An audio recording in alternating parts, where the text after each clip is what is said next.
I'm Kolby Johnson. I play for Trinity Western men's hockey team, and this is my story. I'm from Coverstar, Saskatchewan. Grew up there for a couple years, played hockey, farmed a little bit, trained a lot out there. Yeah, my brothers, they're from the same area too, but all of us moved away at young ages to pursue sports and education. My mom, she was born in Saskatchewan, and my dad was born in Jamaica. We moved out to Alberta because my mom got a teaching job out there. Then moved out to Saskatchewan when I was 10, back out to Saskatchewan. When my family moved to Saskatchewan, we were pretty much the only colored family. I didn't really know I was black until I went to school in Kindersley, Saskatchewan. I remember one day after school, I looked in the mirror and I was like, "What's wrong with me?" My mom's like, "You're beautiful, Kolby. You're just a different skin color because your dad, he's not from here. So you're different, but it makes you special." And then she got me to flex in the mirror and stuff. She's like, "See, you're strong and everything's gonna be okay." It was weird because I was thinking I was the same as everybody else all the time, and then all of a sudden you have this realization. You're like, "Oh no, I'm not." For me, I just tried not to think about that stuff too much, and I played hockey a lot, and kids would say stuff in hockey, especially when you're a little kid. People be like, "You should be playing basketball," or something like that. They're like, "Why are you out here?" Or they'll just say the N-word because they heard somebody say it and they're immature, that kind of thing. And I used to let it bother me a lot. I'd cry and get all mad, take penalties, and freak out. And it actually bothered me until I was 20, playing junior hockey in Saskatchewan again. I was playing in L'Orange with the Ice Wolves. I was captain of their team there. People would just say racist things sometimes, and I'd get really upset about it. But they're just saying it to get under your skin. I don't think any of them are actually in their heart racist. It's just, they say these things to try and get somebody like me off their game or something, but they don't realize how much effect that can have on somebody. There's this one game, I had 2 goals, and this guy was pretending to whip me and stuff, and the ref wouldn't do anything about it, and I remember just yelling at the ref and being like, "What is this? Are you kidding me?" And he's like, "Well, what do you want me to do?" He's not actually saying anything. I'm like, the guy's literally calling me boy, pretending to whip me and that kind of thing. It's it's not cool. And I think people sometimes they let a game dictate how their character is. Such little things can hold so much weight because of that. They're like, "Oh, we're playing a game. This guy's hitting me. He's making me mad. I'm gonna put him in his place. I'm gonna say this." I'd think of every time people told me I shouldn't play hockey because I'm black, or every time somebody said the N-word, or somebody called me a monkey, or made a slavery joke or something like that. Then on the inside, I'd let it burn inside me and I'd hold on to it. It started to get really heavy, and I started to get very angry, and every time somebody wouldn't give me the opportunity or kind of not give me a chance, because they had coaches say "Oh, black people don't think the game like white people do. We've been playing it longer. We're generations in." I'd let that stuff boil within me, and would use that to fuel me. So then I'd work out angry. I'd play hockey angry. I'd play music angry. I would be I'm gonna prove everybody wrong.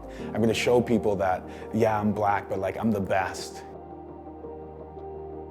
It just became dark, and when I learned I had to give that stuff up, the hatefulness and the spite and the resentment and just the anger. Once I started giving that up, I started feeling a lot happier and a lot less anxious and a lot less stressed.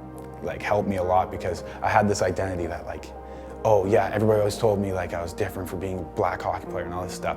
I let my identity become the black hockey player. That's all I was.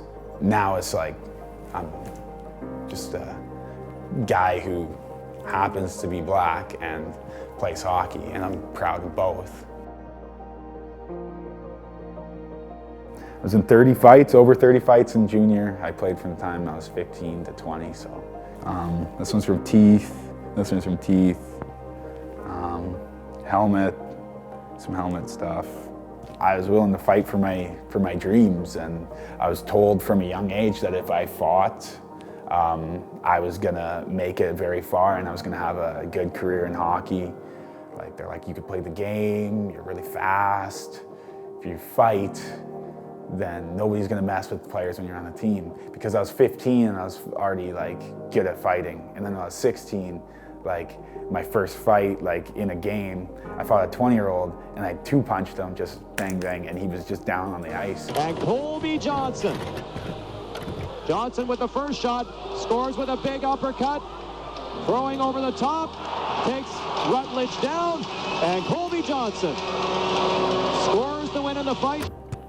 In my 17-year-old year, I came out swinging again because I really wanted to play on the team. My coaches said there's some interest in me from pro teams to fight, and I was like, well, fighting is just opening the door, right? And that's what they tell me. They're like, it's just opening the door for you to play more in the future. But then I realized they were putting me in a box, and they were putting me in a role that I was never gonna get out of as long as I was with them, and that they were gonna tell me anything to keep me doing that. For my 17, 18, 19 year, coaches would be like, you're gonna do what I say. I'm gonna send you back to whatever reserve you're from, and stuff like that, because they'd be talking about Orange and stuff, and like I grew up around Obima and Penelka, and there's nothing wrong with fighting to get your way in. But then when I realized like teams would trade for me, they'd be like, no, you're just gonna fight. And then I train all summer. I'd come to camp really good, get points in preseason, and like even one year my coach like yelled at me. He's like, oh, so you think you're gonna be our poster boy now? No, some people are singers and some people are dancers, and you're gonna dance, boy. And I'm like, well, I'm gonna try my best to play the game because I love the game. Because at that point I was like, all that fighting, everything, it was for this. Now I'm gonna get my opportunity. I proved that I can play in junior. Now I'm gonna play U Sports, get my degree, and then I'm gonna play pro. I'm gonna prove everybody wrong and see again, like prove everybody wrong and that kind of thing. The only time people really gave me the time of day or attention or told me I was doing good things was when I was getting punched and blocking shots and getting hurt. I was hurting myself during that time a lot, and there were even a couple times I gave myself black eyes and stuff, and I was like, that's the only way anybody ever loves me anyways, and that kind of thing. Like, I didn't realize that there's so much more to fight for. Lots of that was God showing me that no matter what I did, His plan was His plan for me. I think God was telling me in His weird way that He does, that my identity was false. My identity was through a game that can only disappoint me, was through accolades that they happen, but they don't stay with you forever. They're not everlasting. They're not gonna stay with you. They're not gonna be part of who you are. It was almost like God gave me the world and then took it away for me to understand that that's not the whole world.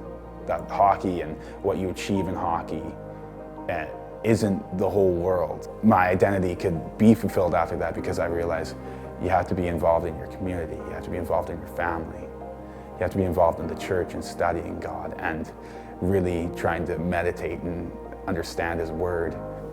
That has just been proven to me coming here, is that all things are possible through the Lord. Like it's incredible.